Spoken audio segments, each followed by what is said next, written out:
A mesa com ele, quinto capítulo, o pão que satisfaz. Amo uma mesa bem posta, com uma toalha bem bonita, talheres, pratos e cálices combinando, além das flores com suas lindas cores, aguardando a tão desejada comida. Desde nova, sempre me imaginava naquelas festas super finas, com inúmeros utensílios à mesa. Estudava quais eram as funções de cada talher, cálice e a ordem para cada uso, pois pensava eu, quem sabe um dia estaria em uma dessas festas, e se fosse esse o caso, não queria passar vergonha. Quando finalmente fui incumbido de organizar um desses jantares mais requintados e colocar uma mesa completa e linda, fiquei muito feliz. Estava muito animada, não podia faltar nenhum detalhe, pois cada peça era fundamental. Havia um convidado muito especial para aquele jantar e tudo precisava estar perfeito. Foi uma noite inesquecível. Eu fiz apenas o serviço, mas me senti muito honrada de participar de alguma forma. Naquela noite, quando deitei a cabeça no travesseiro, fiquei imaginando Jesus em um banquete como aquele. Quais flores seriam escolhidas? Como seriam os pratos e talheres? Qual seria o prato principal? Depois de muitos anos, quando já nem me lembrava desses episódios, estava tomando meu costumeiro chá na cozinha da minha casa quando, de repente, senti que alguém havia puxado a cadeira e se sentado bem à minha frente. Respirei fundo. Eu sabia muito bem quem tinha acabado de chegar para uma conversa. Em um momento tão comum e corriqueiro da minha vida, enquanto estava na metade da xícara do meu chá preferido, o Criador de todas as coisas escolheu-se assentar comigo. Naquele instante, não importava qual era a xícara que eu estava segurando, mas sim quem segurava a minha atenção, o meu coração e todas as minhas emoções. O meu amado estava ali, sereno, somente respirando o mesmo ar que eu. Ficamos um bom tempo em silêncio, com as minhas lágrimas para variar escorrendo em minhas bochechas. Sabia que jamais alguém me tocaria daquela forma, seria tão especial como ele ou conseguiria me ler tão profundamente. Ele sabia exatamente o que eu precisava, não tinha necessidade de uma palavra sequer. Estar ali com ele já era o suficiente. Quando penso na bondade de Deus, um banquete inevitavelmente me vem à mente. E talvez ninguém ilustre melhor a combinação dessas duas coisas do que a história de Mefibosete. Ele era o filho de Jonatas, o grande amigo de Davi, que acabou morrendo em batalha com seu pai Saul. A Bíblia nos conta que, quando a terrível notícia chegou em sua casa, a babá de Mefibosete apressadamente fugiu para salvar a sua vida, mas em um instante de descuido deixou o menino cair ao chão, fazendo com que ele ficasse aleijado dos 2 pés pelo resto da vida. Muito tempo depois, quando Davi já estava estabelecido como o rei de Israel, ele se lembrou de Jonatas e quis honrar a sua amizade, apesar de ele estar morto. Foi quando um antigo servo de Saul lhe contou sobre Mefibosete e Davi mandou chamá-lo para morar com ele em Jerusalém. Morava, pois, Mefibosete em Jerusalém, porquanto sempre comia à mesa do rei, e era coxo de ambos os pés. 2 Samuel 9,13. Mefibosete foi alvo da bondade do rei Davi e da lealdade que ele tinha para com seu pai. Mesmo sendo aleijado e deixado de lado pela sociedade, aquele homem foi lembrado e convidado a sentar-se à mesa do rei todos os dias de sua vida. Além disso, Davi devolveu-lhes todas as terras que pertenciam ao seu avô Saul. Talvez nem nos sintamos em condições de nos sentar à mesa com o rei. Quem sabe, assim como Mefibosete, vivemos com nossas imperfeições, fraquezas e deficiências, mas pela bondade extrema de Deus, nós podemos ser inundados com a sua presença em nossa vida diariamente. Quantas vezes, quando nos sentimos deslocados, invisíveis e sem um lugar para chamar de nosso, o amor do Pai nos enche, reservando-nos um lugar à sua mesa, enxergando aquilo que realmente somos, sem julgamento, apenas com aceitação. A primeira vez que a palavra mesa aparece na Bíblia foi quando Moisés foi instruído a construir a mesa dos pães asmos dentro do santo lugar. A mesa era feita de madeira de acácia, que representava pureza, e era coberta de ouro, que representa divindade. No lugar santo não havia mais elementos feitos com bronze, apenas ouro, pois ali não havia mais julgamento como nos átrios. Todo julgamento já havia sido dado à nossa carnalidade no altar de sacrifício. Já no lugar santo, estamos mortos para nós mesmos e podemos receber da sua divindade. Essa mesa representa o lugar de comunhão com Jesus Cristo, o pão da vida. João 6:25-63. Enquanto os 12 pães representam as tribos de Israel, que também são 12. Em hebraico, o nome desse pão é lenshim, que significa o pão da face ou pão do rosto. Eu acredito que eu tenha lido errado, leshim. Em outras palavras, é o pão pelo qual Deus se revela. É o momento face a face, onde nossos olhos estão somente em Jesus e em mais ninguém. Esses não eram pães comuns, mas feitos sem levedura, ou seja, sem fermento. Isso porque nem sempre na Bíblia o fermento é algo positivo. Em Mateus 6:15, por exemplo, Jesus nos alerta a respeito do fermento dos fariseus. Ele se referia à hipocrisia e ao orgulho do coração que, por fora, poderiam estar estufados, mas por dentro não havia caráter aprovado. Os pães dentro do santo lugar não levavam esses fermentos, pois naquele ambiente não tinha espaço para algo que não fosse verdadeiro. Isso faz lembrar de algo que aprendi a respeito do santo lugar. Há dias em que eu acordo com vontade de comer alguma coisa, mas sem ideia do que seja. O único jeito de descobrir é testando. Começo com uma fruta, depois um pedaço de torta e tento até um bife acebolado, mas no fim do dia acabo comendo muito e indo para a cama frustrada, pois nem eu mesma sabia o que tanto desejava. Outros dias já acordo com a certeza de que quero algo específico e logo compro ou preparo e pronto, problema resolvido. É claro que aqui estamos falando apenas do meu estômago, algo muito simples, mas o que eu aprendi aqui, o grande problema é quando esse sentimento cresce e contamina o nosso coração, dando lugar a uma insatisfação pessoal e interna. É cada vez mais comum encontrarmos pessoas insatisfeitas e sem contentamento. Com toda essa loucura de estarmos conectados a todo momento, fica quase impossível não olharmos a grama do vizinho e, com isso, crescemos na comparação, inveja, competição e, por fim, no vazio dentro do nosso coração. Pensamos que a solução seria ser mais rico, bonitos ou influentes, ter um carro X, uma casa Y, milhares de seguidores nas redes sociais e por aí vai. De fato, a insatisfação é muito mais recorrente nos dias de hoje do que na época em que não havia internet. O nosso guarda-roupa era repleto de coisas que nós gostávamos sem ter conhecimento do que as mulheres em Paris estavam usando no momento. Por outro lado, é inegável como a tecnologia nos proporcionou praticidade, informação, conexão e tantos outros benefícios. O problema nunca foi a tecnologia ou seu crescimento, mas sim o ser humano insatisfeito e sem a noção do que verdadeiramente poderia satisfazê-lo. Lembro-me da minha adolescência, quando todos vestiam certas roupas e precisavam ter o tênis da moda. E minha família não tinha condições para adquirir essas futilidades. Enquanto todos usavam marcas famosas, eu andava com o tênis de um fabricante genérico. Por outro lado, sempre me recordo das conversas em família com minha mãe e meu irmão sobre o que realmente importava.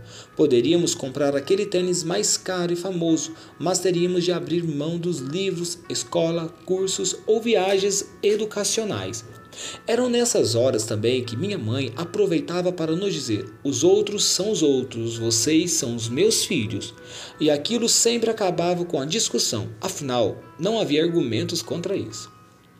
Os anos se passaram, mas ainda consigo ouvir Deus constantemente me dizendo: os outros são os outros, você é você. Era engraçado como tudo na minha vida parecia ser mais devagar do que com o resto do mundo. Estranhamente, tudo demorava mais comigo.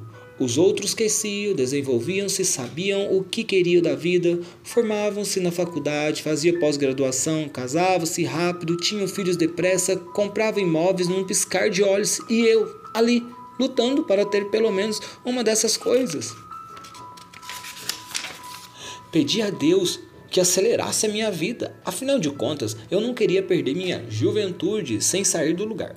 A questão é que, com o tempo, eu percebi que a minha oração tinha pouco a ver com a minha juventude e muito a ver com a insatisfação que partia da minha comparação com os outros.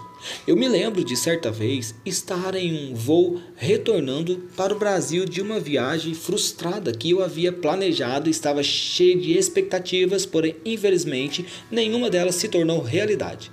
Ali, sentada naquela poltrona, sem entender o porquê de tudo aquilo, eu sentia como se a minha alma e os meus pensamentos estivessem pesando mais ainda aquele avião.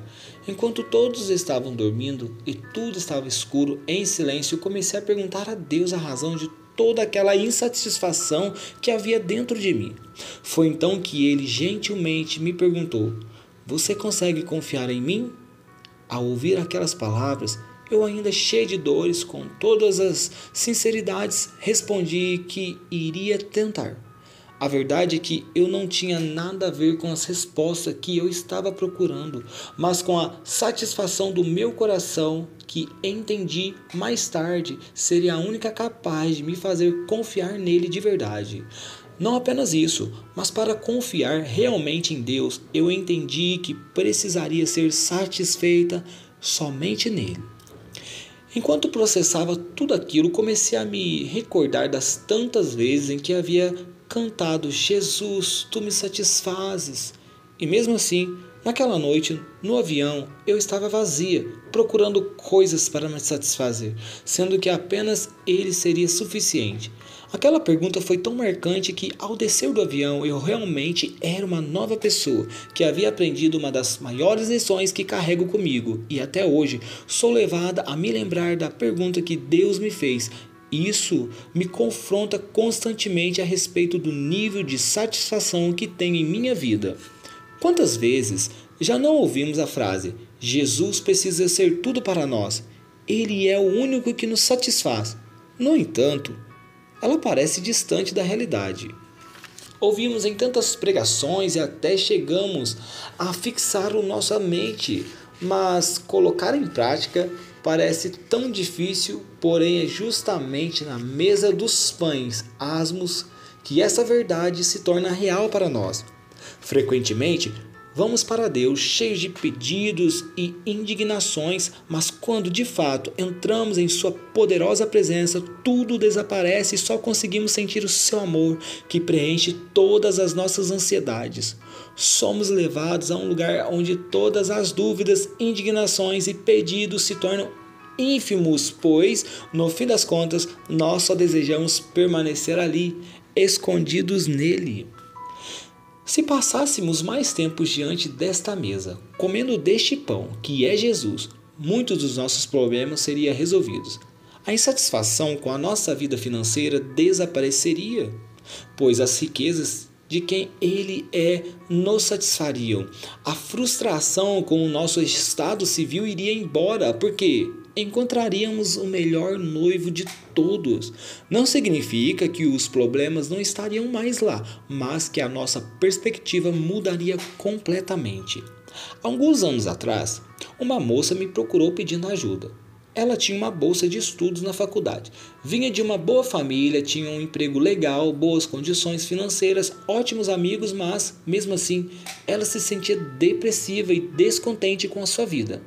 Enquanto conversávamos, ela me disse que não tinha perspectiva de vida e que, mesmo aos 24 anos de idade, parecia que nada valia a pena, tanto que pensava diariamente em desistir de tudo. Por um instante, confesso que pensei, que menina mimada, tem tudo e não dá valor para nada. Ajuda pessoas com problemas horrorosos que ainda querem lutar pela vida. Como ela pode estar assim? Graças a Deus, todos esses pensamentos ficaram só na minha mente.